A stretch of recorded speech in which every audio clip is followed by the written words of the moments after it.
Hey peeps, welcome to talkersandgeeks.com video game flashback. We are back again with another episode, and today I actually lost track of how much episodes I've done so far. But anyway, today we are going to be taking a look at one of my favorite survival horror games that came out for, I believe it was for the Xbox. It is, I think it's Xbox 360. Alan Wake, actually, and it's Xbox 360 because I remember I had a Xbox. This Xbox 360 was the only Xbox system I had. Anyway, that's neither here or there. So anyway, here is a brief synopsis of Alan Wake. Here we go. When the wife of best-selling writer Alan Wake disappears on their vacation, his search turns up pages from a thriller he doesn't even remember writing. A dark presence stalks the small town of Bright Falls, pushing Wake to the brink of sanity in his fight to unravel the mystery and save his love.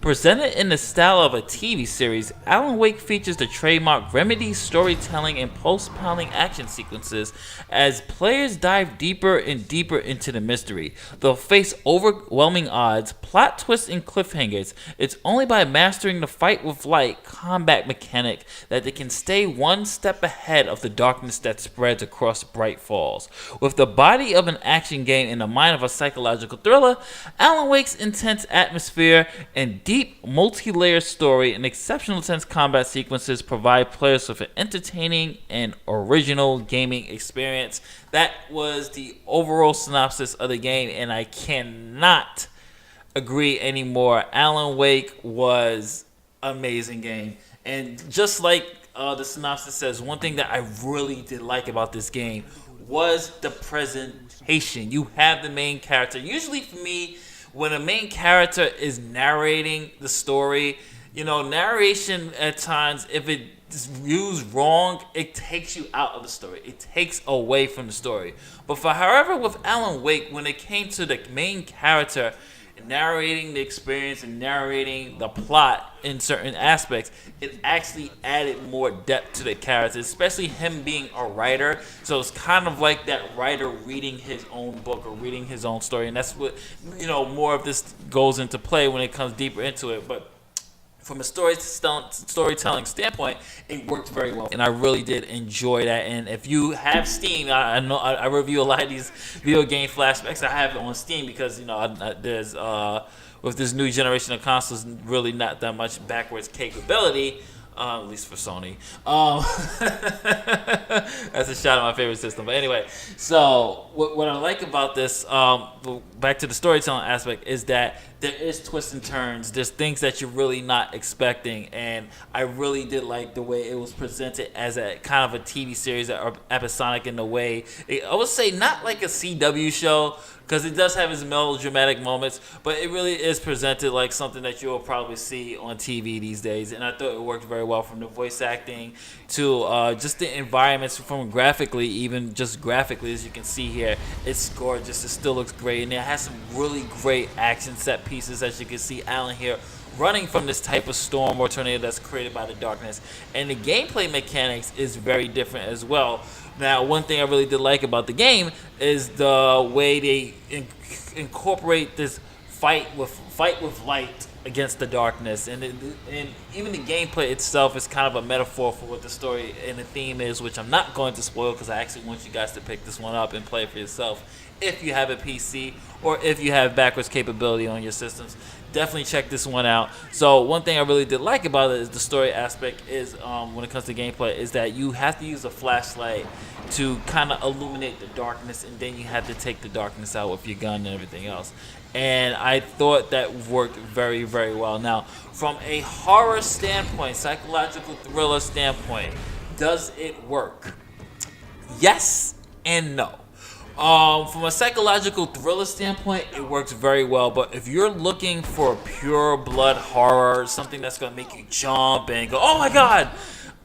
For me, as I always say when it comes to horror games and things that of horror nature and comedy and stuff like that, when we review games and movies that have either horror or comedy in it, those things are very subjective. So what might scare me or what might be unnerving for me might not be unnerving for you, and vice versa. But I would say that Alan Wake does have some good psychological moments that had me going, what in the world? Oh, for real? Like the plot twist in this game is good. The writing is stellar, and it does keep you on the pace.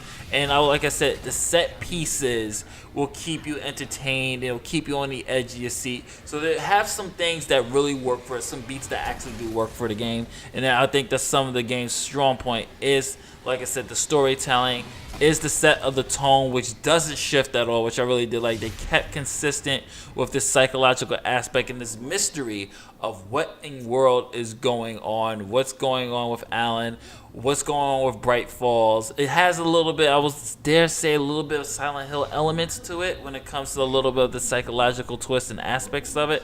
Not something like as extreme as Silent Hill, but something that you might see in a Silent Hill, I will say. And as you can see here, one thing, they're using Light again, of safe haven, of Light being able to restore him while he's in the battle of darkness. There's a lot of hidden themes and meaning into Alan Wake, and I think that's why it was really successful, because the writing was so strong. So I'm just going to show you a little bit more of the gameplay, but overall, you guys, definitely check out Alan Wake. It is to me, one of the strong Xbox games. It's a franchise I really wish would return. I think this is something that had some legs. They did have Alan Wake Nightmare and some DLC with it, but I would love to see a return of Alan Wake, and just to really just even if they reboot it, or just give them a new game or something, because Alan Wake was really good game, and it's actually one of my first 360 games, Xbox games that I actually had. So this right here is where you were going to see what I'm talking about when it comes to the gameplay mechanics of how you're able to fight the enemies and to illuminate the darkness. But first I'm going to get this revolver right here. And then we go here. Pick it up. And now you got to illuminate. And that will burn the darkness away by boosting your light. So the more you boost your light, and then your batteries will run out if you don't do it that much. So they have some really great strategies here. And then let me show you how to get this gun. Oh, the gun's over here. Pick up the revolver. Pick up the rev. Alright, now let's shoot them. And this is how you defeat the enemy. Bam, bam. Nice third-person shooting. Great use of the mechanics with the light, and great use of having the gun actually still be effective, which I thought was really cool. And so, overall, you guys, Alan Wake, great game. Definitely add this to your collection if you have Steam. This is Justin from tacosandgeeks.com for Video Game Flashback. I will catch you. I'm actually going to take a quick break from this because I've been doing it nonstop. So I'm going to take a break. I'll be back probably a month.